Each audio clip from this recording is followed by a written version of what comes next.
Who needs arrows with a bow? No one, and especially not me. If you got this room, you don't need arrows. All you need is money. Die!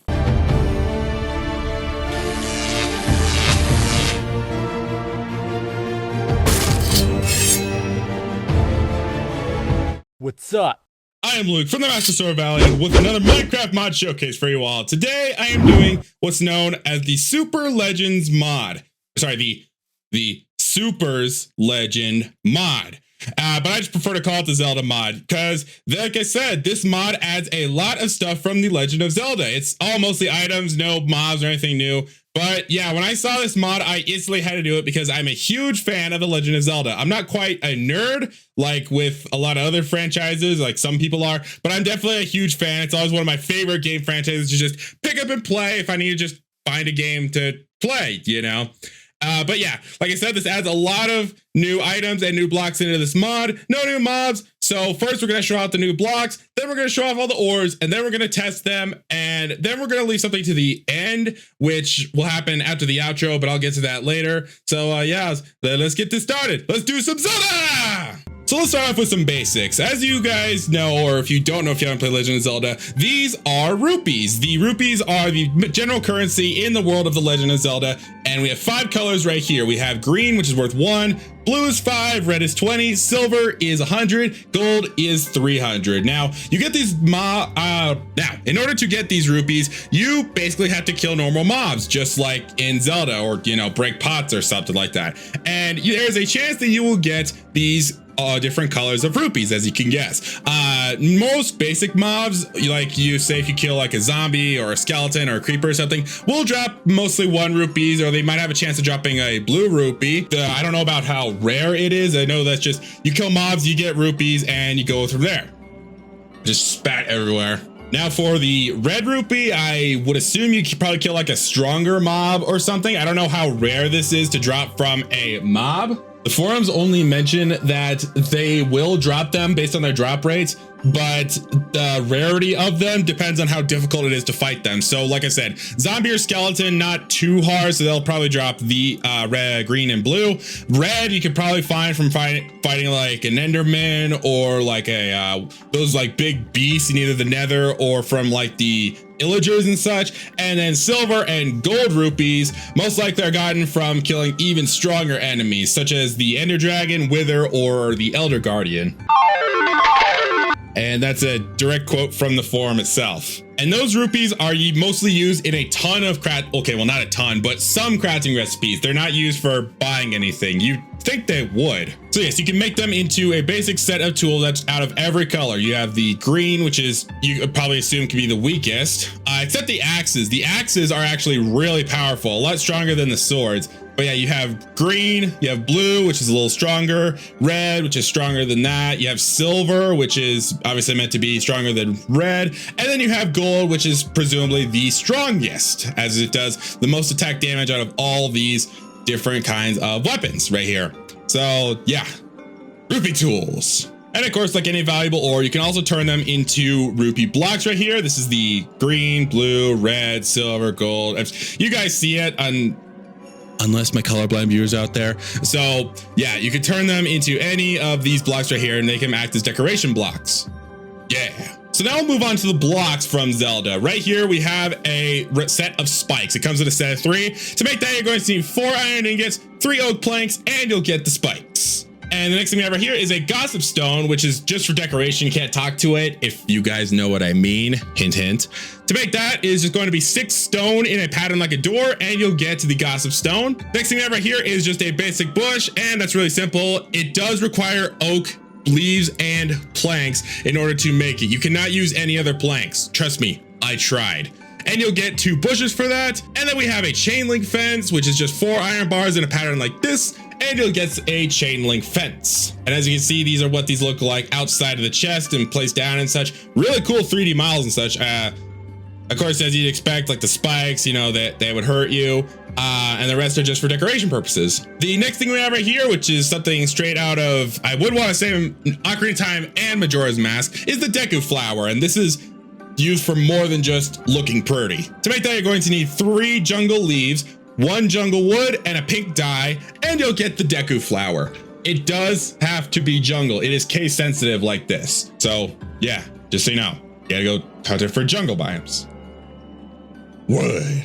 The next thing we have right here is a pot and a small jar. And these are really easy. For the pot, you're just going to take 3 bricks in a pattern like this, make that pot. And then the small jar is just the same way with light blue dye added. And then here we have a grate, which is just another decoration block, kind of like the chain link fence. And that is made with 6 iron and 6 iron ingots and 3 iron bars, and you'll get 4 grates. And here's what they look like on the outside of the chest. One thing I want to try is see if I can break these and see if I get some. Okay, no, those are just for aesthetic looks. The next decoration block we have right here is a grass patch, 3 of them to be specific. And it's really easy, just put 3 grass like this in a row and you'll get 3 grass patches. Next thing we have right here is a torch tower, which actually looks a lot cooler than regular torches.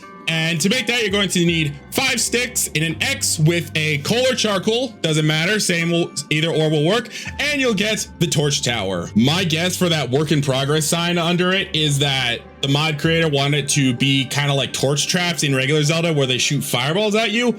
I don't know for a fact, and I don't know why it says work in progress because it still functions like a normal light. The next things we have right here, taken straight from Ocarina of Time Shadow Temple, are the shadow blocks. Personally, I hate the Shadow Temple. To make that, you're going to need 4 black dye and 4 glass, and you'll get 4 shadow blocks. 4, 4, to get 4. Look at that, using some intelligence there. Next thing we have right here are the false shadow blocks, and to make that, you're going to need the 4 shadow blocks from before with 4 glass panes, and you'll get the false shadow blocks. So again, here's the grass patch, the torch, here's the regular shadow block. As you notice, I can still jump on it, walk into it and such, but this is the false one. Check this out. I can walk straight through it, just like in the Shadow Temple when they have hidden rooms and such. Still hate that place. I'm a person who much prefers the Water Temple in Ocarina of Time opposed to the Shadow Temple, just because I hate how fucking creepy it is. Sorry for my language. And then these are the last few decoration blocks that are in this mod. What we have here is the hidden shadow block, which is 4 quartz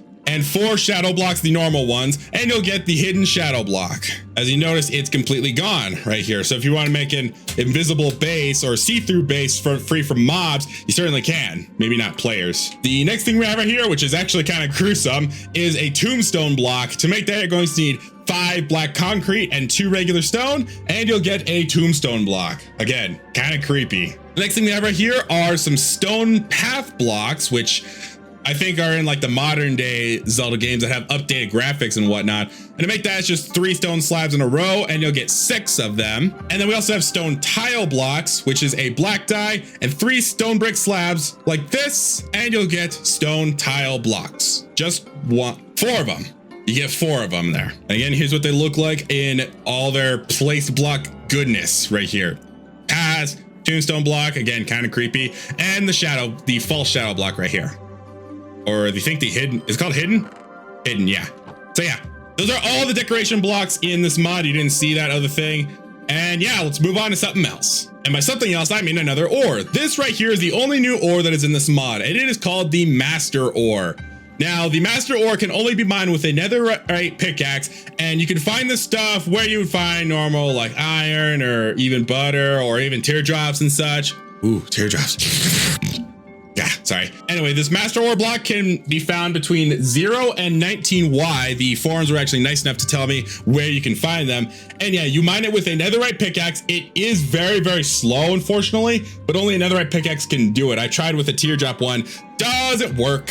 So yeah, and then you smelt that and you'll get the Master Ore, which I'll show you what that is in a minute here. Hot minute, whatever. But yeah, Master Ore. And now I move on to the items in this mod. So the first thing that you're going to want to craft, which is actually very helpful, is the Book of Majora, which first originated from Legend of Zelda: Link to the Past. I'm going to go over some of the history behind these items, at least off the top of my head, or what I had to look up on the internet. So this right here is the Book of Majora. And to make that, you're going to surround a book with green dye just like this, and you'll get the Book of Majora. Now, once you have this book, you can right click it, and as you notice up there, you'll get a bunch of new recipes. In fact, looks like all the new recipes for this mod right here, which is pretty cool if I do say so myself.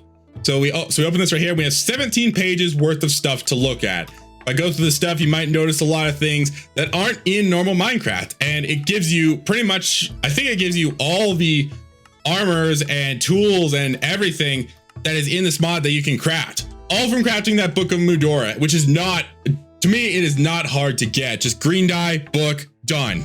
So yeah, Book of Majora. All right, so right here we have what's called the ancient parts. These, of course, originating from the newest Legend of Zelda Breath of the Wild, at least the current newest, and like other like games within such. But yeah, these are ancient parts which are used for crafting other ancient related stuff. I'll get to those later. To first start off, you're going to get an ancient screw, or you're gonna have to make it. To make that, it is going to be 2 iron ingots, 3 iron nuggets, and you'll get the ancient screw. You only get 1, so you have to use a lot of iron for this. The next thing we have right here is the ancient spring, and to make that is going to be 3 iron ingots this time, 4 iron nuggets, and you'll get the ancient spring. The next thing we have here is an ancient shaft, which is 5 iron ingots this time, and 2 iron nuggets, and you'll get the ancient shaft. And then we have the ancient gear here, and that's basically like any gear in normal mod, which is the iron ingots in a gear pattern like this, and you'll get 1 ancient gear. Now move on to the more cost-effective such. We have the ancient core and the giant ancient core. You see why they're a little more cost-effective. For the regular ancient core, it's going to be 3 iron ingots, 2 gold ingots, and 1 teardrop, and you'll get the ancient core. And then for the giant ancient core, it is going to be 2 iron, 3 gold, and 4 teardrops. Oh, they're dapping things up here. I love it. And you'll get the giant ancient core. So that's all the ancient stuff. So now let's move on to the weapons. The main selling point of Zelda is sword combat, obviously, if those of you who have been living under a rock the whole time. Let's start off with the basics. The Kokiri sword, which is Child Link's default sword used at both Ocarina of Time and the beginning of Majora's Mask. To make that, you're going to need a stick, a red rupee, and an iron ingot, and you'll get the Kokiri sword. Now the next thing we have right here is the Razor Sword, the upgraded version of Kokiri Sword that looks awesome in game but sucks. To make that, it is the Kokiri Sword, 2 blocks of iron, and 5 red rupees, and you'll get the Razor Sword. Now while the sword may suck, it can get better because we have the Gilded Sword right here. To make that, you take the Razor Sword, put it with 4 iron ingots, 2 blocks of gold. They're getting very expensive for this, but it makes sense. You need gold dust to upgrade it anyway. And you'll get the Gilded Sword. The next thing we have right here is the Giant's Knife, an item from Ocarina of Time that sucks majorly, worse than the Razor Sword. To make that, you're going to need 2 blocks of iron, 2 iron ingots, and 1 stick, and you'll get the Giant's Knife. But this thing can also be upgraded so it doesn't suck. If you take that Giant's Knife and put it in a smithing table with a netherite block, you can get the Big Goron Sword, which not how you get that in the game. You have to go on a giant trading quest, and eventually you'll get this Big Goron sword that is indestructible. And yes, it's also indestructible in this mod, but I'll go over that later. The next thing we have right here is a Guardian Sword, a sword from Breath of the Wild. As you can see, we have to utilize the ancient stuff I went over just a minute ago. To make this, you're going to need 2 ancient cores, 1 ancient screw, and a stick, and you'll get the Guardian Sword. Now, here we have one of the most prevalent icons in the history of Zelda, the Master Sword. But you can't get it normally like making any other sword. You're gonna have to create 2 other pieces for it. That's where these come in. This right here is the Master Sword hilt. To make that, you're going to need 4 lapis lazuli, 1 master ore. This is what happens when you smelt the master ore block, and you'll get the Master Sword hilt. And it takes on the Ocarina of Time style of it, not the modern day one in Twilight Princess, Skyward Sword, Breath of the Wild, none of that, where it's blue and not purple. And then we have the blade you have to make here, and that is really easy. Just put 3 master ore in a diagonal pattern like this, and you'll get the Master Sword blade. And then you take both of those, put them in a crafting table, not a smithing table, thank God, and you'll get the Master Sword. One of my favorite items in all of gaming. All right, as you can see, I went ahead and set my own game mode to survival because we're gonna test out all these swords, or at least I'm gonna test them out for you guys at home. Yeah, you guys at home. You better appreciate it. Anyway, gonna go and spot myself a cow right here and show off the Kokiri sword. Now this is the weakest sword of them all, but this is actually has no durability at all in this. So pretty cool. So like I said, once again, has no durability on this. It can last forever, which is really cool. Now we have the Razor Sword right here, which this one does have durability. As you see, a durability bar appears when I start swinging with it. Just like in Majora's Mask, where this sword came from, in the game, it says you can use it 100 times before it goes back to its original sword. I think it'll just break and not revert back to the Kokiri sword like in the game. But yeah, this one only has a limited use, unlike the Kokiri sword. Get over here. And now we have the Gilded Sword, which is a much stronger Kokiri sword. As you can see, doesn't have durability and took him out in 2 hits as opposed to like the 3 from the Kokiri sword. So very, very nice indeed if you can scrounge at the materials for this. Now we have the Giant's Knife. This one really, really sucks. This one can only hit 8 times before it is all the way used up. As you can see, its durability is going down very quick. It's like golden tools in that sense. So I'm gonna spawn more cows right here. We were at 5 hits, so 6, 7, 8. And it's broken just like that, just like in games. Sucks. However, the Big Goron sword doesn't do that. It has the same power as the Giant's Knife, but is indestructible. As you can see right there, it takes all these cows out in 1 hit and doesn't have a durability bar, which is awesome. I love the fact that they carry that over into Minecraft. Really cool. Now we have the Guardian sword, which is another sword that does have durability. It has more durability than Giant's Knife and probably more than the Razor sword. As you can see right here, I'm slashing away at these cows and whatnot. Hey, get over here. Get over here. And such. So as you can see, it has a lot more durability given that in Breath of the Wild, all weapons break and such. But yeah, more durability than Giant's Knife, but also way more durability and more damage than the Kokiri sword, even if it takes 2 hits to take out these cows.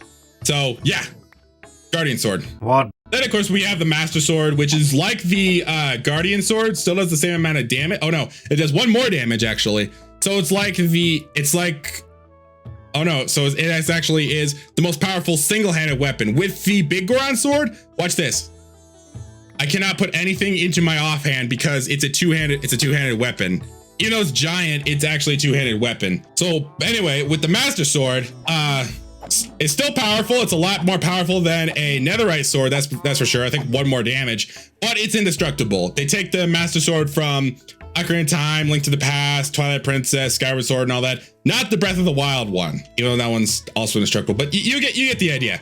It's indestructible. It does a lot of damage and is generally just the go-to sword besides, you know, the Big Goron sword right here. So yeah, those are all the swords. Now we have the shields right here. To start off, we're going to start with the Deku shield. This is, of course, young Link's handheld shield that he uses in Ocarina of Time and actually in Smash Ultimate. To make that, you're going to need 5 oak logs. They do have to be oak specifically, and 2 red rupees, and you'll get the Deku shield. Now this one does have a durability, and I think it's very weak to fire, just like in the games. I haven't tested with the fire thing, but you can imagine, since it's made of wood, it would catch fire pretty fast. And then we also have the Hylian shield right here. There's only 2 shields. There's kind of a shame there's not the mirror shield, but oh well. To make that, you're going to need 5 iron ingots, 1 teardrop, and a master ore, and you'll get the Hylian shield, which this one is indestructible. Again, kind of disappointing to me, at least, since I love Zelda. I kind of wish that there was a mirror shield, even though it wasn't carried over in every single game. But still, would have been nice. And now I move on to the bows, one of the other mainstay typical things you always see in Zelda games, besides, like, you know, the swords and whatnot, and one other item. The first thing we have here is the 8-bit bow. Of course, that's being the bow you use in like the original Zelda, Zelda 2, or even like the Oracle games and such. No, I think just the NES games, actually. I don't know.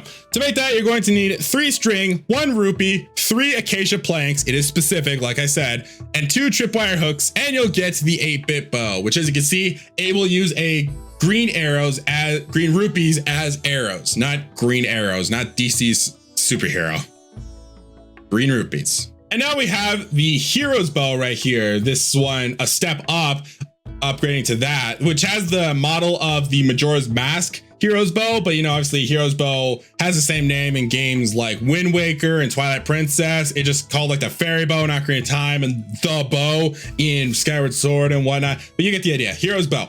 To make that, you're going to need 2 ink sacks, 2 blocks of gold, and 1 bow, and you'll get the hero's bow. The next bow we have right here is the Lionel Savage bow. This one obviously being from Breath of the Wild, if y'all have played that. That one is going to be 3 iron ingots, 3 bows. It's kind of expensive in that way. And you'll get the Lionel Savage bow. Try saying that 10 times fast. Lionel Savage bow, Lionel Savage bow, Lionel Savage bow. I fail. And the next one we have right here is the ×5 arrow bows. This one is ×3 arrows. This one is ×5 arrows, which does significantly more damage, obviously. To make that, you're going to need ×3 Lionel bows, 1 regular bow, 2 arrows, and you'll get the ×5 Lionel Savage bow. That is really annoying to say. But of course you can't use the bows without some arrows. And that's where these specialty arrows come in. You can use normal arrows, but there's also specialty arrows carried over from Breath of the Wild, Ocarina of Time, Wind Waker, Twilight Princess, and all that. And yeah, the first thing we have here are fire arrows. And to make those, you're going to need 2 gold nuggets, 1 arrow, and a fire charge. And you'll get 4 fire arrows per set. 4 items makes 4 arrows. Love it. And then we have the ice arrows, which is basically the same as the fire arrows. Just replace the fire charge with ice, and you'll get 4 ice arrows. And now we have the shock arrows, which are pretty cool in both the games and this mod. To make that, you're going to need 2 redstone dust, 1 iron ingot, 2 gold nuggets, and an arrow, and you'll get 4 shock arrows a set. And next one we have right here are the bomb arrows. The bomb arrows technically debuting in Link's Awakening as a glitch, but most prominently in Twilight Princess and in Breath of the Wild. As you can see, they take the Breath of the Wild model.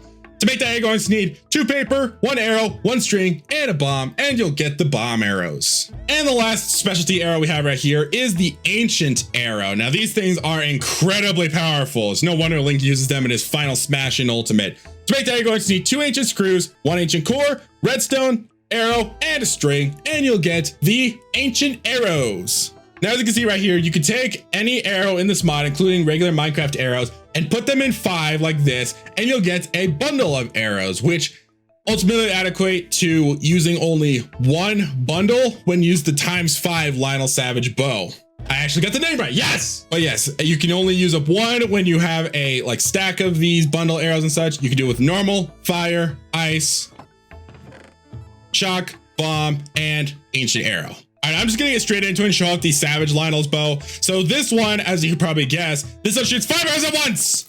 There, of course, is the 3 arrow variety as well. If you want to shoot off those arrows, if you want to shoot off 3 arrows instead of 5 and such. But you know, this feels just a lot more fun. Just be able to have so much spread fire with this. It's really freaking cool.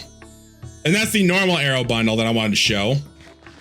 Oh, this Zelda talk has gotten me hungry. All right, so now I'm gonna show off the fire arrows right here. Oh, no. What do you mean I can't use them? No. Oh God. Move. Okay. I'll show off the Savage Lionel bow. So as you see right here, it shoots fire arrows.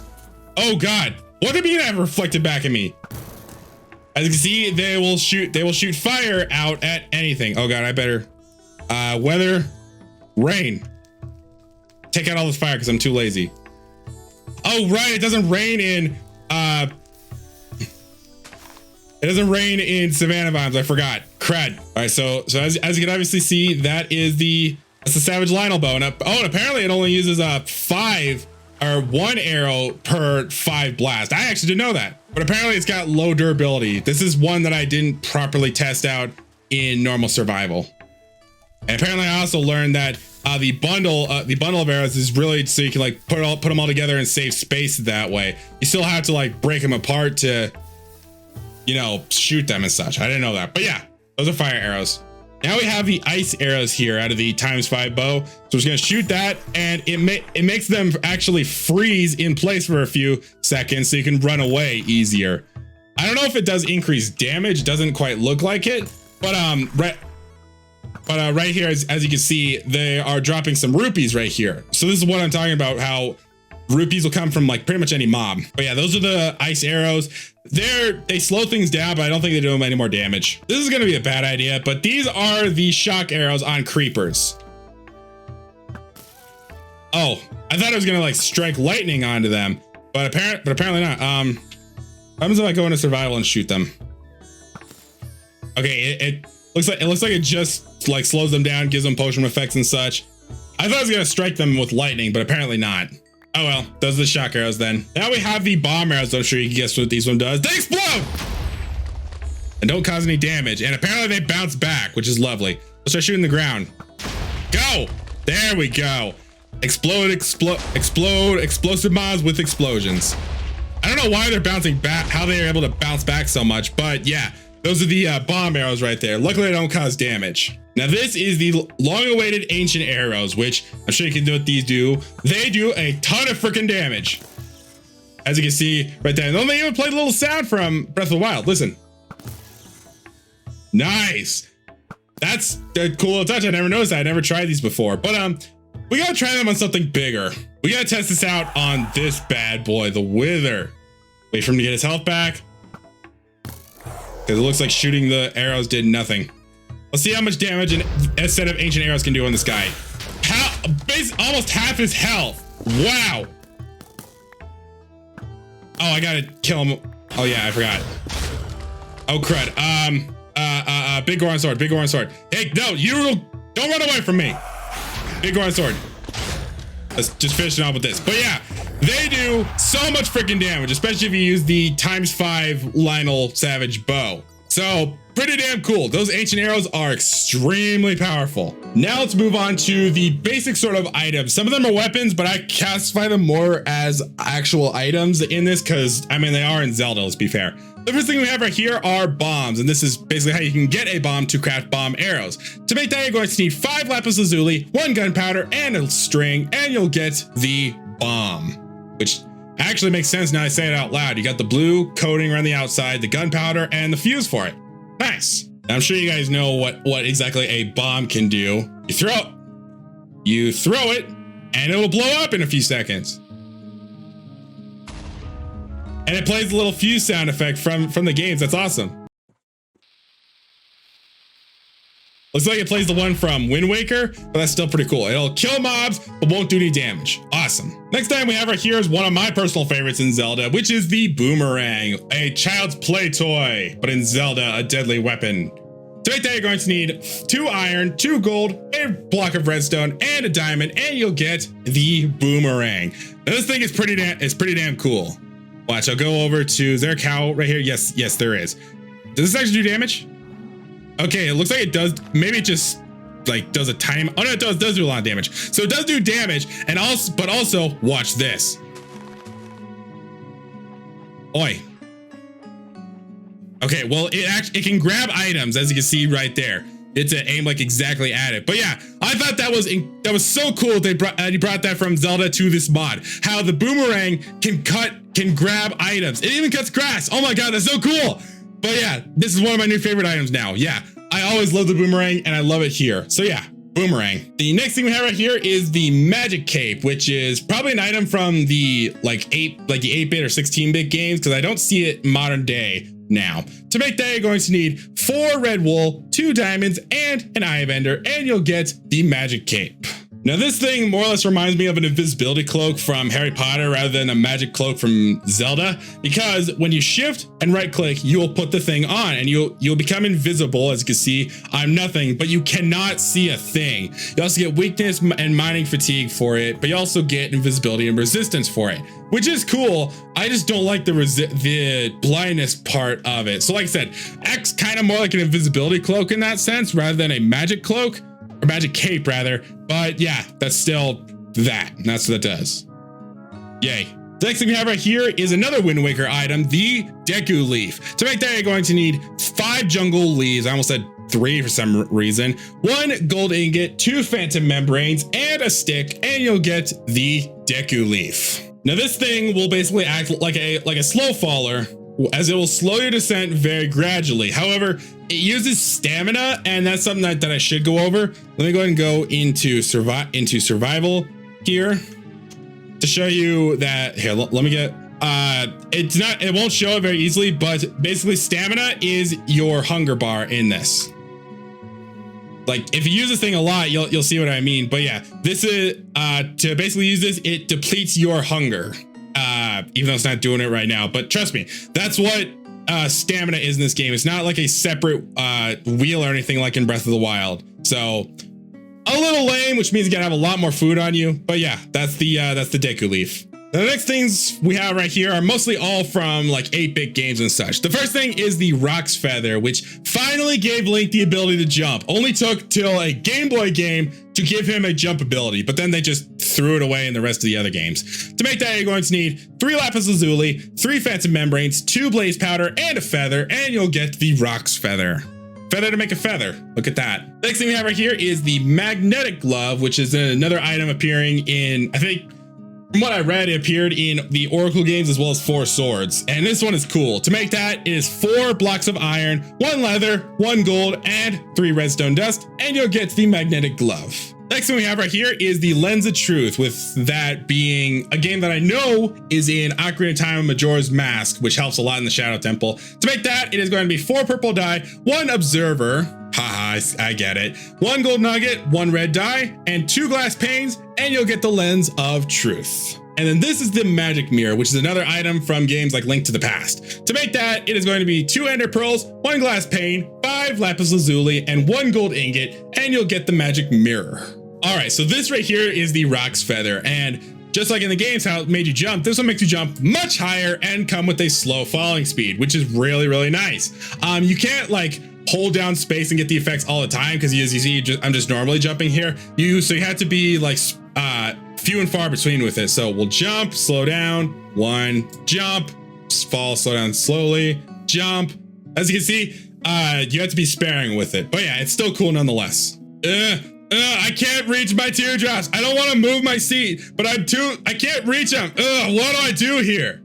Oh wait, I have a special item. This is the magnetic glove, which will pull dropped items closer to you. So if you ended up dying or just lost all your stuff somehow, it is really useful when trying to get all those items very, very quickly. But yeah, still awesome nonetheless. You can drop a whole stack of stuff, walk a fair distance away, and then just, I don't want to walk over there.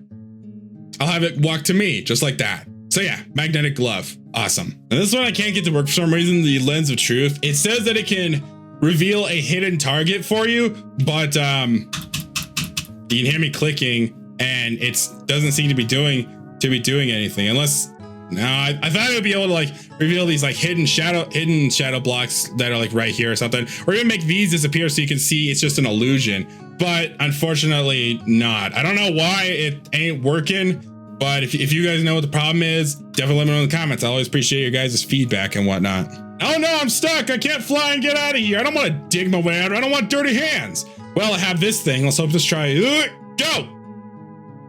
As you can see, it will return you to your last slept bed, which is really, really convenient in that way. So if you go mining and you just don't feel like running back, there you go. That's your solution. So yeah, magic mirror. This is one item I forgot about. This is the Roc's Cape, which is pretty much an entire piece of armor for the Roc's Feather. To make that is 3 Roc's Feathers, 3 white wool, and a gold ingot, and you'll get the Roc's Cape. Basically, like I said, it functions just like a Roc's Feather, but it's a piece of armor like an Elytra instead of an item you have to constantly hold in your inventory. So useful in that sense if you don't want to hold an item. Next thing we have right here are some pretty cool magic spells, but to start with those, you need an empty canister. To make that, you're going to need 3 glass panes and 3 more, and a teardrop, and you'll get the empty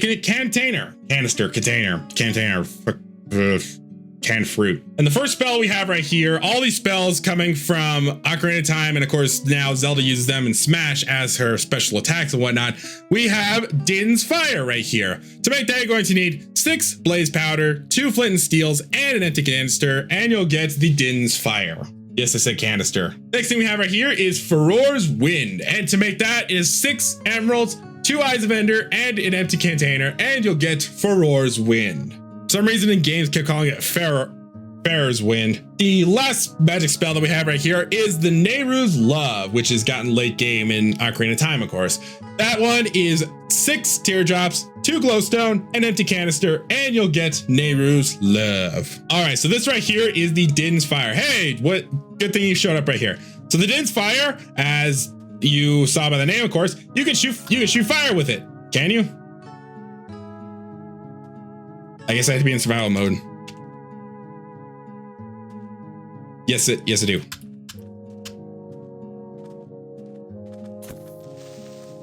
Wait, what? Why is it not working? Well, I have invincibility right here, which gives me like resistance and such. Wow, I really am invincible. Nice. Okay.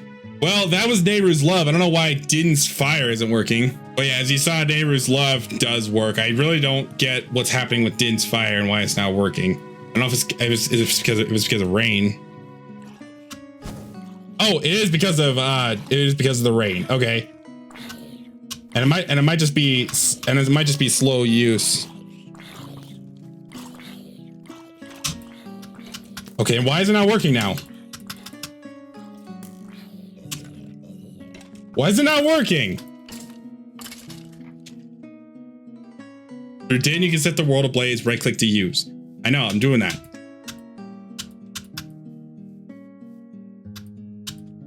I don't get it, but yeah, it sets fire on whatever. Now this is Faron's wind. Since this isn't working, I guess I'll go over this, and I already went over this. So this is Faron's wind. This acts as a teleportation tool. So you shift, right click on a block, and you'll set the location. So we'll go way over here. Now this doesn't work when you're in, say, the Nether or the End, or even like any other modded dimensions and such. This only works when you're in the specific dimension. You can't go from the Nether, click this to go home. No, it doesn't work like that. So you basically click this and you'll teleport right back to where you were.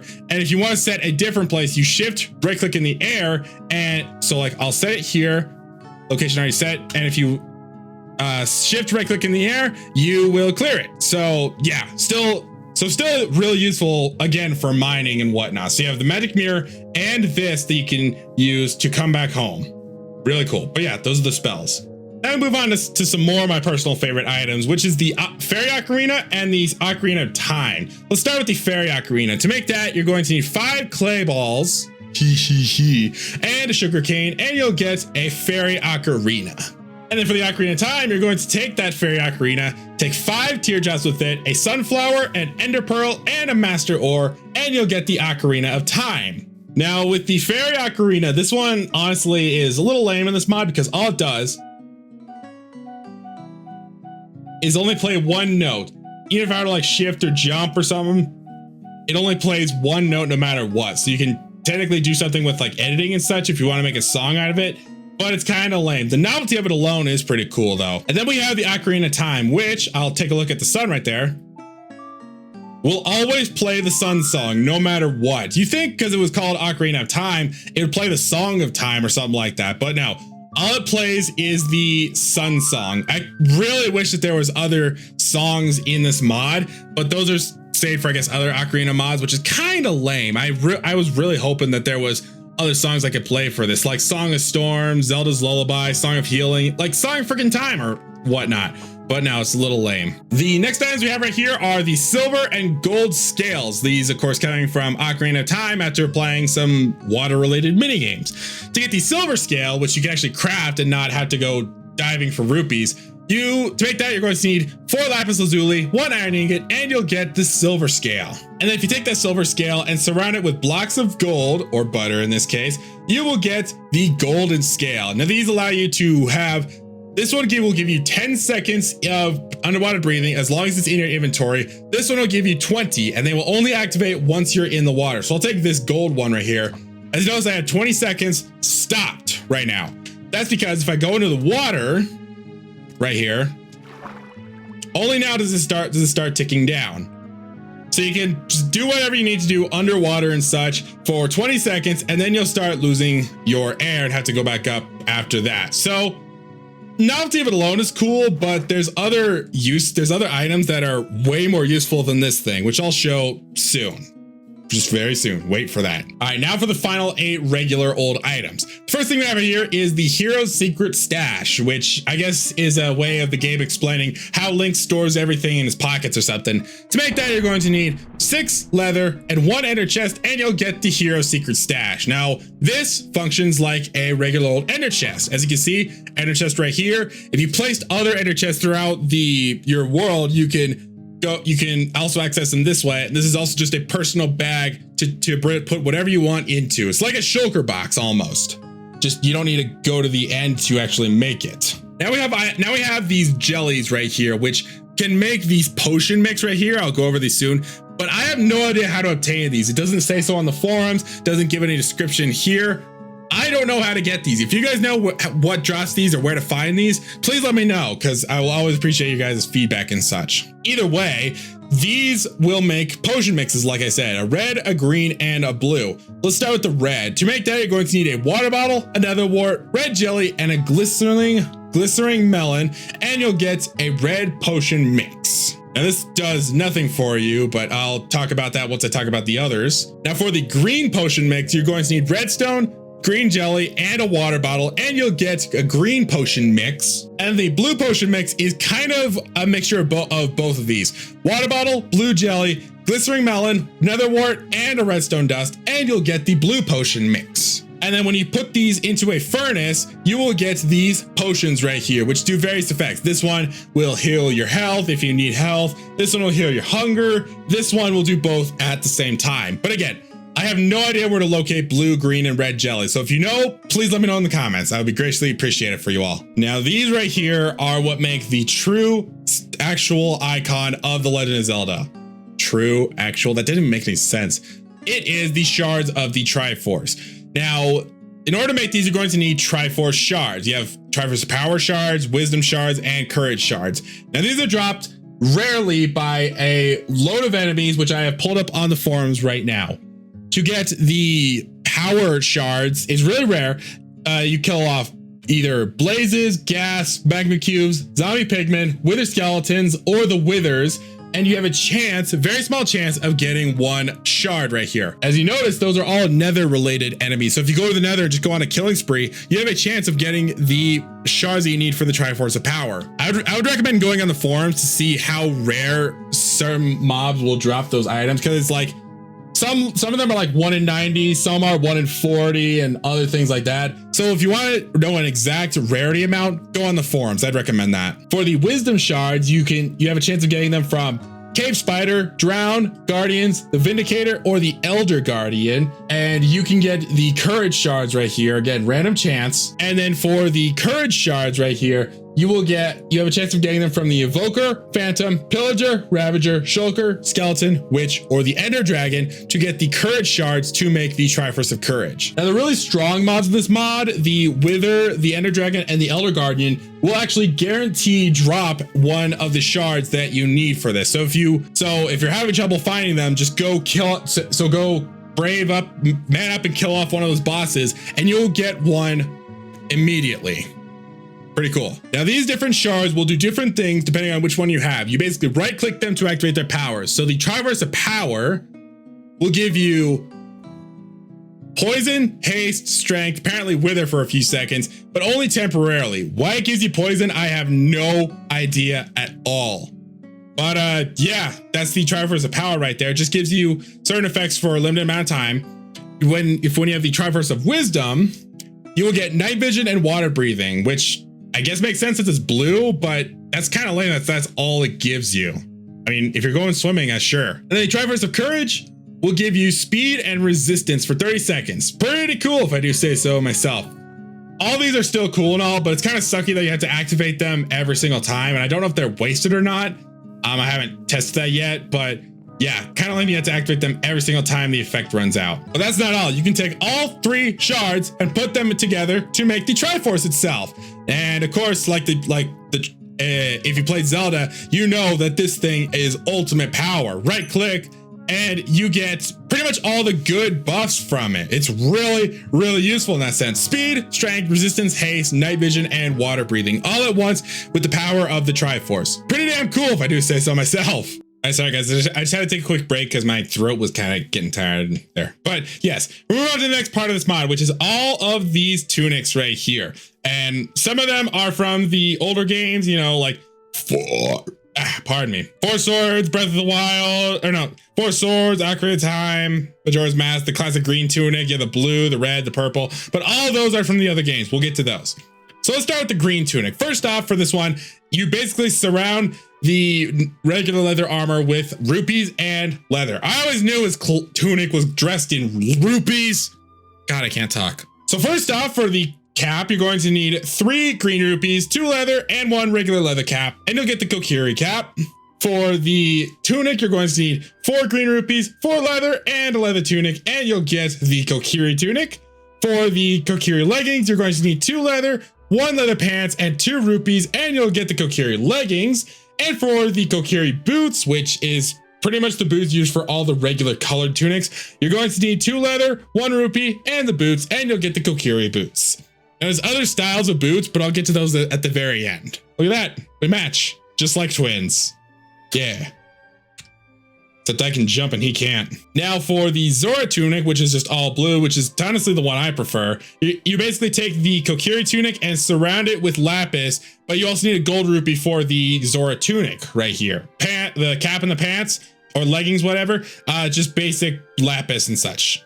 Now on the surface, the Zora tunic does nothing. It's just blue, the regular tunic, but blue. However, if you go in the water, you will get the water breathing, which of course is like the Zora tunic in Ocarina of Time. All it does is make you so you don't choke underwater, and you know, you can't like swim faster with it or anything. Just makes it so you can survive underwater. Pretty freaking cool. Now we have the Goron tunic right here, and this is similar to the Zora tunic, except you surround the armor with red dye, as you see for the cap and the leggings right here. But the tunic, you need 2 silver rupees for it. And this one is very useful right from the start. So you put this all on, you turn red, of course, and you instantly get fire resistance from it. Now, I should mention that this armor isn't particularly very strong. It's just that the fact that you get water breathing with the blue, fire resistance with the red. So some of them have their usefulness, others not really. They're like the green one, that's just there for aesthetic looking, just so you can look like Link.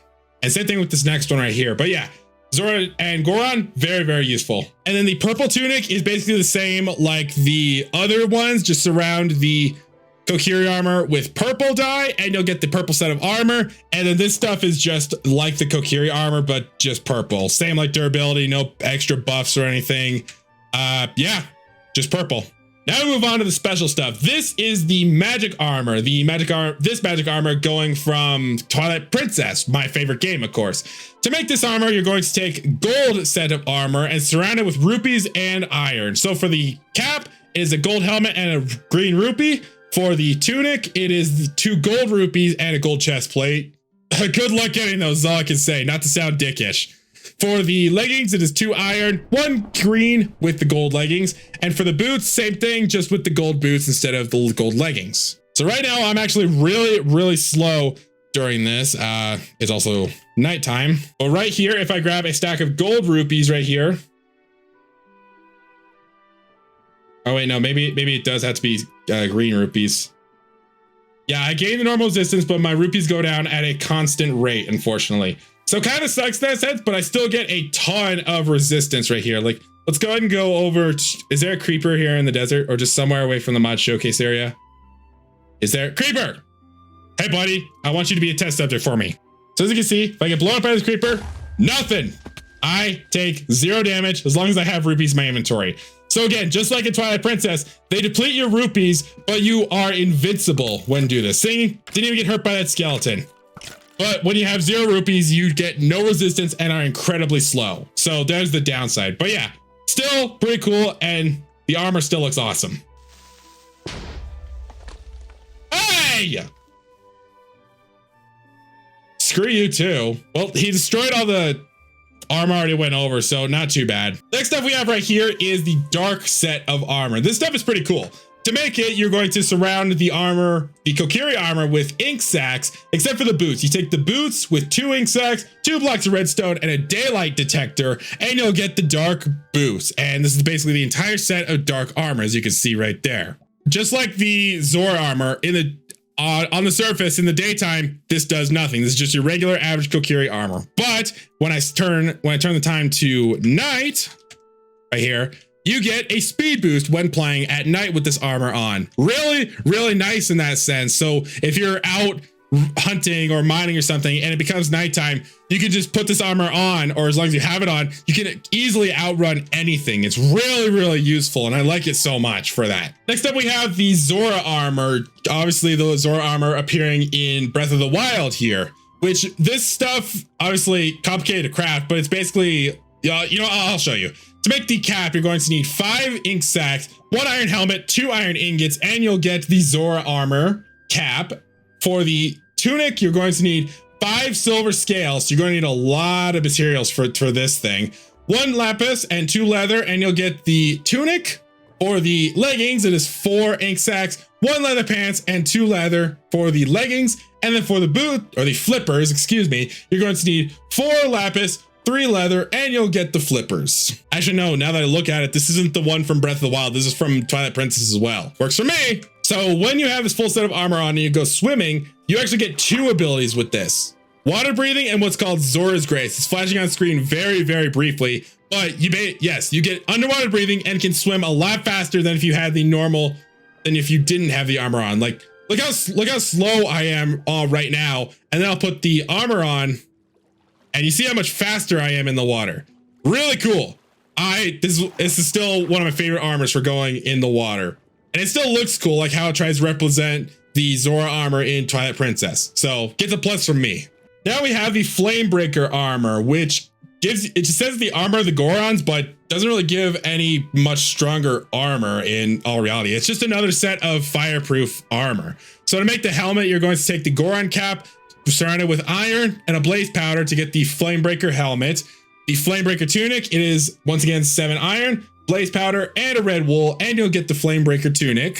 For the leggings, it is 4 red wool, the Goron leggings, 2 iron, and a blaze powder, and you'll get the Flamebreaker leggings. And for the boots, you're going to need the Kokiri boots, the iron ingots, 4 of them, and blaze powder, and you'll get the Flamebreaker boots. As you can see, this is what it looks like. I'm not going to put it on because it's just the same thing as the Goron armor, but still, it looks just incredibly bulky, as you can see right there. Still kind of a nice deal that they put this in. Now, this is one of my favorite sets of armor in this mod. This is the climbing gear. To make the bandana right here, you're going to need 3 leather and a slime ball, and you'll get the climber's bandana. For the gear right here, or the tunic, you're going to need 3 leather, 2 slime balls, 3 iron ingots, and you'll get the climber's gear. For the climbing pants, you're going to need 2 iron, 3 leather, and 2 slime balls, and you'll get the climbing pants. And for the boots, you're going to need 2 leather, 2 slime balls, and you'll get the climbing boots. Now, this set of armor is awesome. I loved it in Breath of the Wild. I love it here. So I'm going to go and put this whole thing on. And as you can see, it's really skimpy on someone like me, like my Minecraft character. But that aside, check out what this thing does. I'm going to go over to this tree right over here and show you exactly what this thing does. Watch. You can climb up anything when you have this armor on. It is so cool. Unfortunately, you drop like a stone and can't like hold yourself on anything, but just the idea that you can climb anything is awesome. However, if it's raining, as you see, it is currently raining right now, it doesn't work. Oh, never mind, it does. So well, I guess in the rain, like nothing will happen. Like, see, I'm going up to this block right here, trying to climb up. It doesn't work since it's raining. But if I go up right here, I just climb up normally. So it sucks in the rain, but it's so useful if it's not raining. So yeah, climber gear. Now we have the ancient set of armor, which is the other use for these ancient parts. For the helmet here, you're going to need 2 screws, 1 shaft, and 2 cores with an iron helmet. Yeah, it uses iron armor here. And you'll get the ancient helmet. The cuirass, or just chest plate, whatever. You're going to need 2 gears, 2 shafts, 3 ancient cores, 1 giant ancient core, and an iron chest plate, and you'll get the cuirass chest plate thingy-mabobber. Thingy-macuirass. See? The ancient greaves, or leggings, I'm just gonna call them. You're going to need 2 ancient cores, 2 gears, 2 shafts, and a spring, and a screw, not a spring, and you'll get the ancient greaves. And then for the boots, you're going to need iron boots. Oh, iron pants for the leggings. For the boots, you're going to need iron boots, 2 ancient cores, 2 ancient springs, and you'll get the ancient boots, which gives you so much more resistance when fighting off enemies, as you can guess. Like, it was only useful for fighting off ancient enemies in Breath of the Wild, but here it's for it's increased resistance for everything. Wow! Come on, hit me! Stop being a stormtrooper. Says you see, only took half a heart from that. Awesome. There, took no damage. Nice. Ow. Oh yeah, no damage, like that. And the last actual set of armor we have right here is the Barbarian set, and this will give you increased strength. I don't really feel like showing it and such. For the helmet, you're going to need 2 blaze powder, 1 red wool, 2 bones, and a leather cap, and you'll get the helmet. For the armor, it is 2 blaze powder, 1 leather tunic, 2 bones, and a gold ingot or butter ingot, and you'll get the Barbarian armor. For the leg wraps or shorts, I don't know what you want to call them. You call them either 2 blaze powder, 1 gold, 1 leather pants, and you'll get the wraps. And the boots, you're going to get 2 blaze powder, 2 bones, and a leather boots, and you'll get the Barbarian boots. These give you strength too. I was just going to talk about that, but yeah, these, when you have them on, will give you strength too. So let's see how many punches it takes to take out a zombie. Hey, come over here, come over here. 1, 2, 3. 3 punches to take out a zombie. And 3 punches to take out a skeleton too. Oh, you give me some rupees. Nice. But yeah, that is the entire set of Barbarian armor. So if you put it with weapons, it is a deadly combination. But yeah, that's all the tunics. That's the barbarian tunic. Now we have 4 more things to go over before the final segment. And that is an entire set of 4 boots. First thing we have right here are the iron boots, which, you know, are items from Ocarina of Time, Wind Waker, Twilight Princess, and whatnot. To make those, you're going to need 4 blocks of iron and the Kokiri boots, and you'll get the iron boots. Next thing we have right here are the flippers, the Zora flippers to be exact. Originating from, I think, Link's Awakening and mostly in the 2D games and whatnot. To make that, you're going to need 6 kelp, 1 lapis, 1 string, and Kokiri boots, and you'll get the Zora's flippers. The next thing we have right here are the hover boots, which are another Ocarina of Time item. As far as I know off the top of my head, they appeared there, and I don't think anywhere else. To make those, you're going to need 4 blocks of gold, 2 feathers, Kokiri boots, and you'll get the hover boots. And then lastly, we have the Pegasus boots. Once again, items that have been in 2D games, but have also only become the run button in games like Breath of the Wild and Skyward Sword. To make those, you're going to need 4 blocks of redstone, 2 feathers, 1 Kokiri boots, and you'll get the Pegasus boots. So let's start off with the iron boots right here. Now, when you put these on normally, you get slowness 3, just like in the game. But when you're underwater, you actually move at normal speeds, as you can see right here. Unfortunately, you can't jump. You only swim, but you can't rise to the surface, as you can see right here. So I guess if you're walking around normally, you can. Oh, I guess I'm flying right here. So if you walk around normally underwater, and if you pair this with the Zora armors, you're basically not going to drown at all. So really, really nice in that sense. Now the flippers are the exact opposite, which will give you enhanced swimming abilities. As you can see, we have the Zora's Grace, as you saw on screen very briefly, which is increased swimming. It's like Dolphin's Grace in that sense. Really cool. Now we have the hover boots, which function just like they do in the games. If you walk over an edge with them on, you will hover for a few seconds and then you'll plummet. Which can even be useful when jumping. You'll hover in the distance and actually go a much greater distance just for a brief period of time just by jumping, which is really cool. So yeah, hover boots. As you see, I just crossed that little gap right there. And then we have the Pegasus boots. As you can see, I'm walking right here with them on. But if you start running, you'll go much faster. However, you go through your hunger a lot faster. Basically, you go through your stamina so much faster in this. It's pretty sucky at that point, but it makes up for it in the fact that you're so much faster. Really cool. But yeah, Pegasus boots. Now onto the final segment of this mod, which are the masks of obviously the masks people know about in Majora's masks. Now I'm going to explain all the crafting recipes, and then I'll talk about all these masks and their history and origin and such at the end after the outro. So don't worry, I'll still mention these and such. The first thing we have right here is a clay mask, which is a starting template for every single mask. To make that, you're going to need 3 paper, 2 clay balls, and 3 string, and you'll get the clay mask. And then obviously they'll all go in the middle, so I'll just pretty much talk about all the components with it, but you'll still get the idea that you still need a clay mask for all of them, except for some select few, which I'll go over those. Now, the first mask that we have right here, I'm gonna go over the masks that are just aesthetic looking. This is the postman's hat. I know, it's a mask, it's a hat, and it's referred to as a mask. I don't get it either. To make that, you're going to need 2 feathers, 3 red dye, 3 paper, and you'll get the postman's hat. Now here we have the blast mask. You think this could be useful in this mod, but it's not, it's just aesthetic. To that, it's going to be 4 lapis, 2 tripwire hooks, 1 TNT, and you'll get the blast mask. Now this is the Bremen mask right here, which to make that, you're going to need 2 wheat, 2 sweet seeds, 1 carrot, 2 feathers, and you'll get the Bremen mask. My eyes stare into your soul. And his over there. Next up, we have the Great Fairy mask. To make that, it is going to be 2 vines, 2 red dye, and 3 glistering melon slices, and you'll get the Great Fairy mask. Next up, we got the Keaton mask, which is very popular in the world of Zelda. To make that, it's very simple. 5 yellow dye with a clay mask, and you'll get the Keaton mask. Now we have the Mask of Sense right here, a weird, really weird looking mask. To make that, 5 raw pork chops, brown and a red mushroom, and a clay mask, and you'll get the Mask of Sense. Now this right here is the Romani mask, probably a really funny one. To make that is going to be 4 leather, 2 raw beef, 1 milk, and you'll get the Romani's mask. Now here we have the most badass mask in Majora's Mask, the Troop Leader mask. To make that, you're going to need 2 bone meal, 1 water, and 1 dispenser, and you'll get the Troop Leader mask. Now we have someone's face right here. To make this face is going to be 5 lapis, 2 purple dye, and you'll get a face.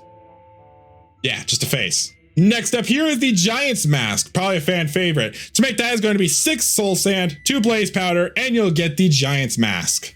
Don't forget, you also need clay masks. The next one up we have here is the Mask of Truth, which is going to be 2 bone meal, 2 red dye, 3 spider eyes, and an observer, and you'll get the Mask of Truth. The next one we have right here is the Kamado's Mask, which is literally a guide. To make that, you're going to need 3 redstone dust, 2 green dye, 1 note block, and you'll get the Kamado's Mask. Next up here, we have the Gibdo Mask, and to make that is going to be 4 rotten flesh, 4 pieces of paper, and you'll get the Gibdo Mask, which makes sense actually. Next up here is one of my favorite looking ones, which is the Gado's Mask. To make that, it is 1 bone, spider eye, rotten flesh, 2 leather, butter, and you'll get the Gado's Mask. And this one is yet another one of my favorites for different reasons. It is the Captain's Hat. To make that, it is going to be 6 bones, 2 leather, and you'll get the Captain's Hat.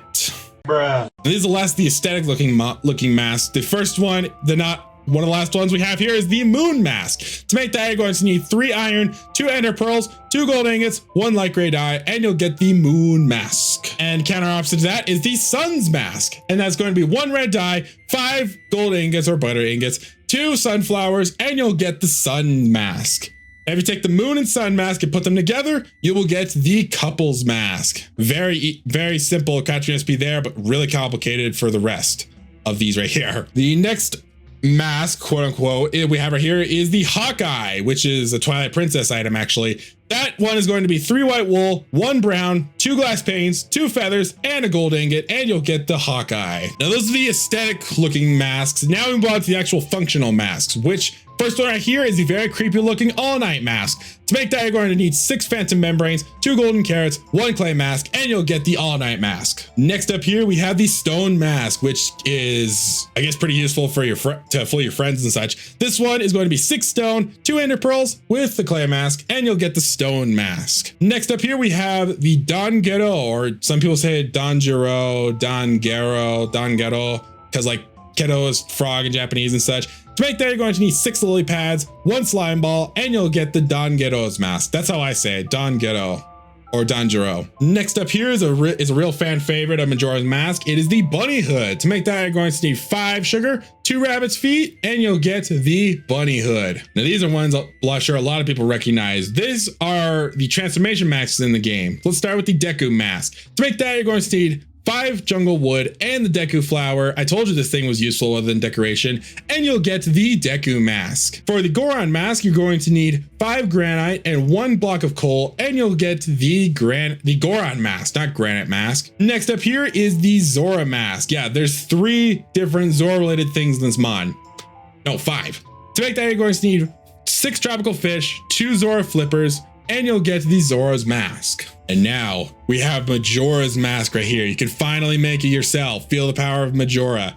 To make that, you're going to need 2 cocoa beans, 2 nether warts, 2 gold ingots, 1 wither rose, soul sand, and you'll get Majora's mask. And here we have all the boss's remains, which will lend itself into making something amazing.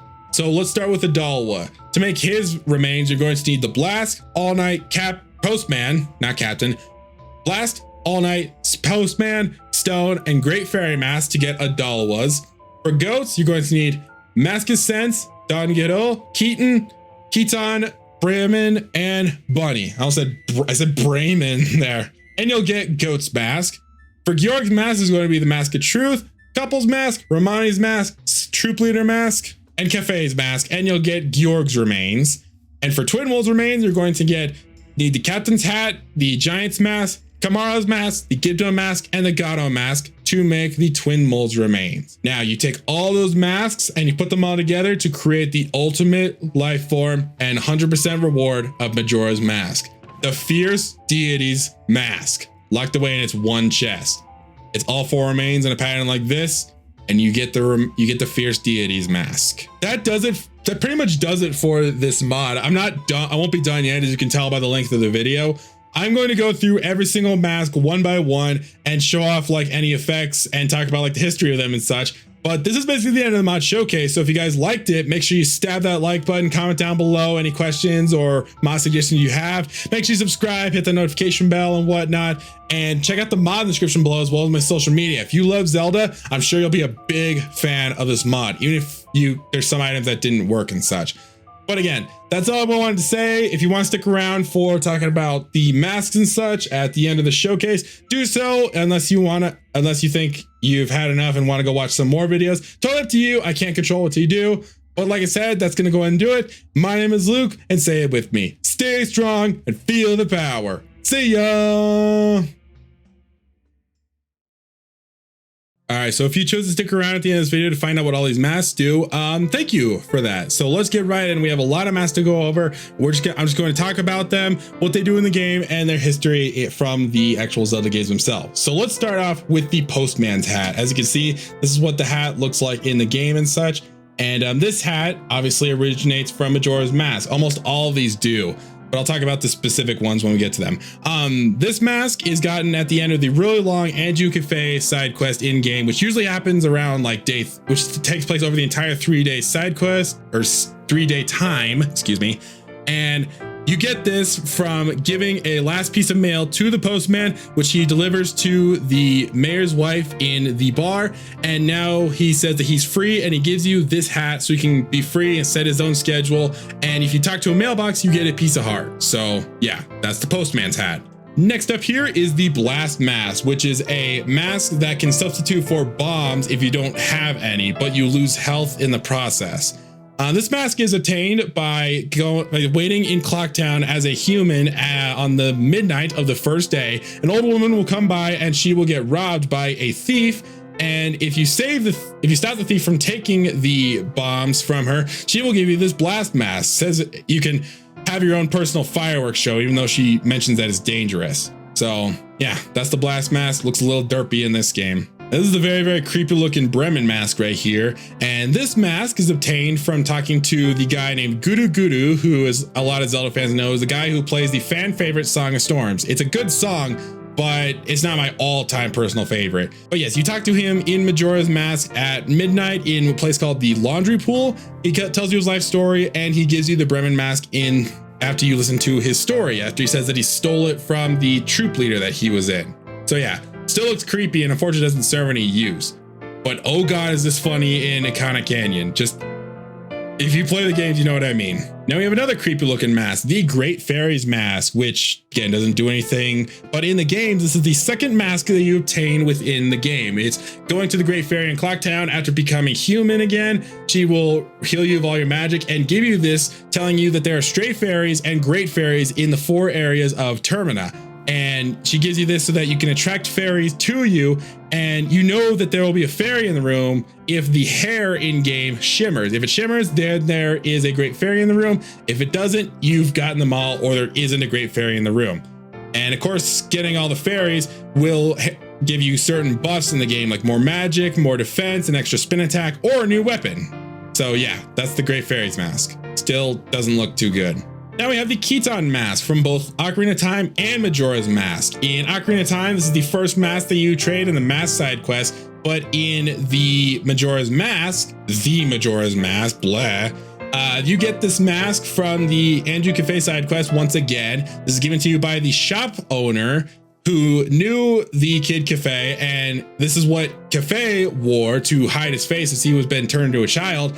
Yeah, he gives you this mask, and if you go to a patch of grass in game, you can find Keaton there, and you can take his quiz to get a piece of heart if you answer all the questions correctly. And the questions do shuffle every save file. So yeah, that's the Keaton mask right there. Kind of looks like I'm just going, whoa, with like a buck tooth.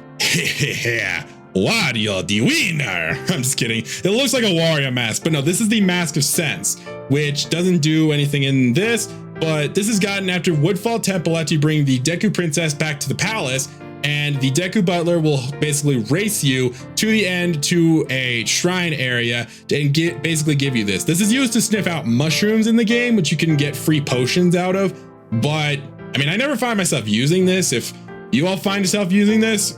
Tell me instances, because I know of like one place you could use this and nowhere else. But yeah, that's the warrior mask. I mean, mask of sense.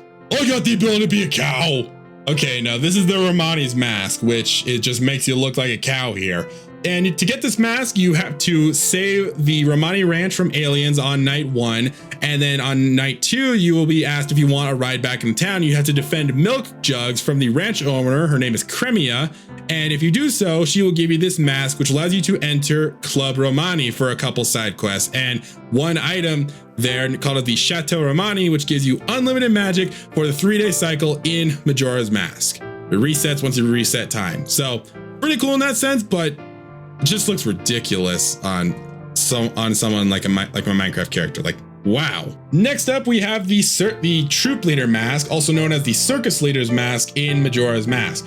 This one is gotten via a pretty big side quest. Once you have access to the bar, you have to help the band manager that's in there play songs in your 4 different forms: Human, Zora, Gorana, and Deku. And once you play all the songs, the circus leader, known as Gorman, will recognize that song and say how he heard that song long ago in his past and whatnot, and he will give you this mask in return. All this mask really does is let you cry manly tears, which is awesome. But yeah, that's really all this mask does. And it also saves you from being hunted by the Gorman troop. So a mission that you had to do in order to be able to get into the bar, and your reward gives you a mask that for if you have to do that side quest over again of defending the milk from the Gorman brothers. Good reward. Next up, we have Kafei's mask, which is a mask that doesn't do anything in Minecraft once again, but this mask is the start of the really big side quest in Majora's Mask, where you will get this mask and you go talking to people around Termina and Clocktown and such, asking if they know where Kafei is. So this is the entire start of a huge side quest. Other than that, doesn't really do much else. Next up, we have the really weird looking stone giant's mask right here, not stone mask. And this mask doesn't do anything once again, but this is obtained within the Stone Tower Temple, which will give you the ability to turn into a giant in the boss fight against Twinmold, the last dungeon boss before the final boss. And basically it gulps down your magic, but gives you basically the same edge against Twinmold, so you can basically fight him one-on-one as equal sizes. You can take him down with light arrows, but it's way more fun to turn into a giant. So yeah, that's the giant's mask. Next up here is the Mask of Truth, which you think you could talk to Gossip Stones with this in the game, but no, you can only do that in Zelda. And this mask is both in Ocarina of Time and Majora's Mask. This is your reward for completing the mask side quests in Ocarina of Time, and in Majora's Mask you get this from completing what's known as the Swamp Spider House, which you have to collect 30 gold Skulltula tokens, and your reward for that is this mask, which apparently the owner said was like a cursed mask or something. Rich jerk. I don't know, but yeah, you get this mask via completing that spider house, and allows you to not only talk to Gossip Stones, which gives you little hints, but also lets you read the thoughts of animals, which helps in a kind of annoying doggy racetrack side quest where if you bet enough money and your dog wins, then you can get a piece of heart for it. So yeah, that's the Mask of Truth. As you can see, all I can see is my eyes to this thing. I don't know how Link can see through this thing in the game. Next up, we have the Kamaro's mask right here, which is a mask obtained from a spirit dancer, known as Kamaro, obviously, who wants to teach his dance to anyone wanting to dance, basically. And you find him at midnight in northern Termina, where it's like all snowy and such. You get his mask by healing his soul by playing the Song of Healing, and you basically teach his dance to 2 girls who are wanting to dance, and they will give you a piece of heart for it. The fact that you use the Song of Healing on it makes you think it'd be a transformation mask, but no, it's a one-time thing that makes you turn into a dancer, like a hip dancer, basically. Next up is the Gibdo mask, and it looks like my eyes are just ink blotches right there. The Gibdo mask is one of the first masks you obtain when actually entering Ikana Canyon, which is the final area of the game. You get this from someone who has been cursed by some random spell. It's actually really disturbing in the game. And you basically heal his soul. All the magic will get contained into this mask. You think this would also be a transformation mask, but it's not in the game. And you basically have that Gibdo mask, you can talk to Redeads and Gibdos, and there's a huge required area called Bottom of the Well in Ikana Canyon that you need this mask. If you don't have it, you're screwed.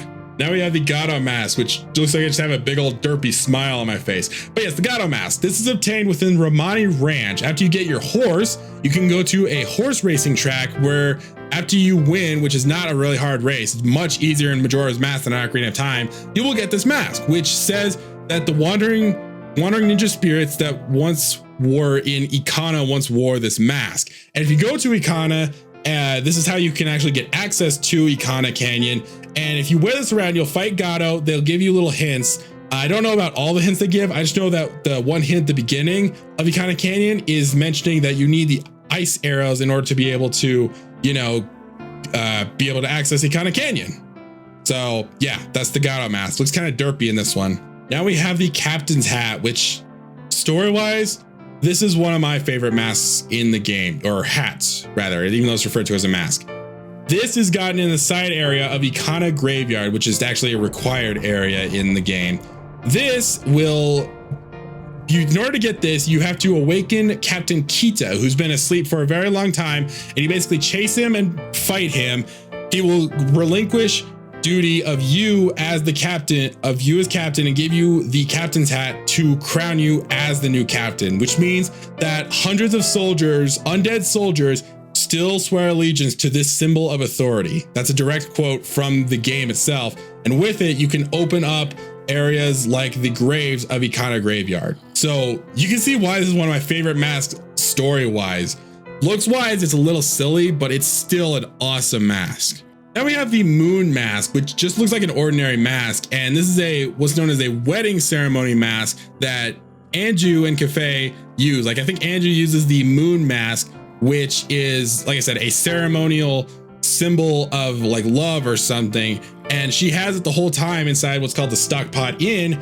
And after her and Cafe reunite, she relinquishes the Moon Masks to her lover Cafe, and he will, or they eventually make it into another mask. So not really that too exciting, but still kind of sweet, especially if you have seen the ending cutscene for that side quest. Now, the Sun Mask is a lot more interesting because you actually have to retrieve this mask from a thief who stole it, and his hideout is in Ikana Canyon. And you basically go there, you have to solve some puzzles with dealing with conveyor belts and fighting enemies and such.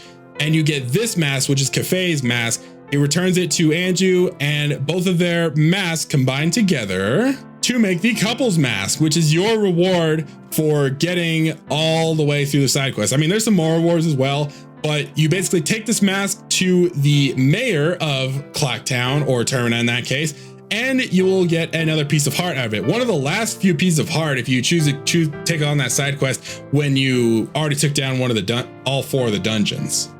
It's still a very sweet mask and a sweet cutscene though. Now we have the Hawkeye, which is a mask actually in Twilight Princess instead of Majora's Mask. You buy this at the shop in Kakariko Village, and this basically acts like a sniping tool for your bow, but also acts like a pair of binoculars for just viewing things regularly. So if you need to see things in a distance or snipe them from a distance, you can use the Hawkeye and it's no trouble whatsoever. So that's the last mask without a functional use in this mod. Now we get into the functional masks in this mod. The first one is the All Night Mask, which will give you a night vision boost right here. Now this mask kind of has a creepy backstory, but to get it, you have to finish the Oceanside Spider House. Yes, there's 2 in the game. And after you complete that, you will get the wallet upgrade for 500 rupees. And after you stop the thief from stealing the bombs, you can find this at what's called the Curiosity Shop, buy it, and you can basically listen to stories and not fall asleep. And if you answer some questions correctly, you get 2 pieces of heart for it. So cool in that sense. But I hear a lot of lore behind this, saying that it was used by like some sort of ancient tribe as a way of punishment, that they would strap this to their victims, and without sleep for like 3 or more days, they literally would like start to go insane and would literally, and I think that that's their way of like killing, is like a way of torture that ultimately results in death in ancient times by these tribes. So really, it was really creepy in that sense, especially with the red eyes. Now we have the Stone Mask, which, as you can see, I'm just a floating mask because I get invisibility from this. The stone mask is in the Kana Canyon section of the Termina Field area. It's from a guard who is in a circle of stones who's invisible. So you need obviously like Lens of Truth and be able to access the Kana Canyon area. And if you give him a red potion, he will basically give you this mask and you can basically evade lots of enemies, not every single enemy. I fell in the water. But as you can see, I'm invisible, so I would evade most mobs and such. Yes, I would. I'm evading mobs right now with the stone mask on. Very nice. Oh, come on! Now I'm a floating mask and arrow. But yeah, you can also use this in what's called the Gerudo Fortress to basically cheat that whole thing. It's really cool. Now we have the Danjuro mask, or Dangero, whatever you want to call it. This will give you a jump boost, and it doesn't have a slow fall like the Rock's Feather. It just gives you that jump boost. Jump boost 2 to be exact. And this one is gotten from helping a Goron that's trapped on top of a frozen ice thing in Snowhead. Basically, you have to take something called Rock Sirloin all the way back to him as a Goron. And if you help him, he'll give you this mask as thanks in return. Pretty cool. And this mask lets you conduct and talk to 4 or 5 frogs in the land of Termina to get another piece of heart out of it. Now we have the Bunny Hood, probably the most normal looking mask in this mod. And this one makes you go really, really fast, which is really cool. And this one is actually gotten via the Bremen mask. You need it in order to be able to get this Bunny Hood right here. You basically use it to lead a pack of chicks to be able to hatch into full-blown cuckoos. And after you do so, the guy who says that he wants them to age will give you this in return, which lets you move really fast and you can jump pretty far with it without even having to roll in Zelda. Pretty cool. This is one of the most useful masks in this mod and in the games. But in Ocarina of Time, it doesn't give you the speed boost, unfortunately, even though the mask is in the game. Now we have the Deku mask, which doesn't transform you into a Deku, but it will actually make you immune to poison attacks. So if you find a mine shaft or something and a bunch of cave spiders, really useful in that sense. But this is, of course, the first mask that you obtain in Majora's Mask. You start the game as a Deku and you have to get back your Ocarina, in which the Happy Master Salesman will teach you the Song of Healing. Once you use that, the spirit of the Deku form that you were just in will be contained within this mask, and you can basically transform into that Deku whenever you please, which is helpful in the Woodfall area, the Southern Swamp area, and like 1 or 2 rooms of Stone Tower Temple. So this is your first mask and it makes you immune to poison. Doesn't turn you into a Deku, unfortunately. Next up, we have the Goron mask, which is a little bit more of a tragedy behind its backstory. In this mod, you won't be able to feel the effects of wither, which is really nice if you're going after nether fortresses. But this mask has a bit of a backstory. Basically, this mask contains the spirit of the legendary Goron hero Darmani, who was obviously he's a hero of the Terminian Gorons. He went off to the dungeon known as Snowhead Temple and tried to take down the beast that was there that was causing the blizzard blowing in Snowhead. But unfortunately, he failed his mission and was blown into a chasm, losing his life. And now with the Song of Healing, we were able to preserve his body and spirit within a mask that we can now wear ourselves to become the legendary hero Darmani, and basically give him a second chance at fighting off the boss of Snowhead Temple. So really, really sad backstory there, but it's still a fan favorite item. Now we have the Zora mask, which allows you to gives you the ability of like water breathing and Zora's Grace. I think. Let's try it out in the water. Oh, okay. It just gives you Dolphin Grace, but it does cost some stamina, so be wary of that. And this mask is the transformation mask of the Great Bay area, and you get this kind of immediately as soon as you enter Great Bay, as you find the guitarist and Zoran hero Mikau just stranded out in the water of Great Bay. You push him to shore. He tells you his mission and what it is that he was trying to do, and you basically pick up where he couldn't accomplish, basically, which was saving the eggs of his girlfriend / singer of the Zoras and taking on the Great Bay Temple, which is causing the waters of Great Bay to be all murky and like everyone just not wanting to go there. So again, really tragic that both Darmani and Mikau in both the Goron and Zora mask are now living with us just as masks.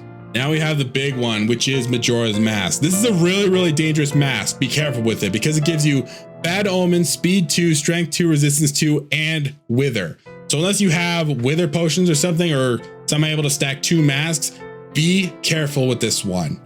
But of course, as the name applies, Legend of Zelda Majora's Mask, this is the mask you're trying to retrieve back from the creature known as the Skull Kid, who's classified as an imp. And he steals it and is trying to sabotage the land of Termina for being just rejected from his friends and whatnot. So he enacts revenge. He terrorizes all the lands, the swamp, the mountains, the ocean, the canyon, all with this mask. And even after the moon is stopped from falling, it was all this mask that was causing that source of evil. It wasn't Skull Kid himself. So you chase after him into the moon to defeat the evil contained within, to return it to the Happy Mask Salesman and save the land of Termina. Then actually in game, it talks about how this mask was used by an ancient tribe in a lot of hexing rituals, but was so powerful that they ended up sealing it away in shadow. But unfortunately that legend is lost, and now the mask is like freed and such within the grasp of Skull Kid. Yeah, really creepy and leads to a really dark Zelda game. Not as dark as Twilight Princess though. Now we have all the remains right here, which I'll just talk about one by one. This right here is Adalwa's remains, which is the first boss at the Woodfall Temple, the Masked Jungle Warrior Adalwa, to be more specific. And you know, he's the first boss of it. He was causing the southern swamp waters to be all poisoned. So you have him to blame for that and this mask.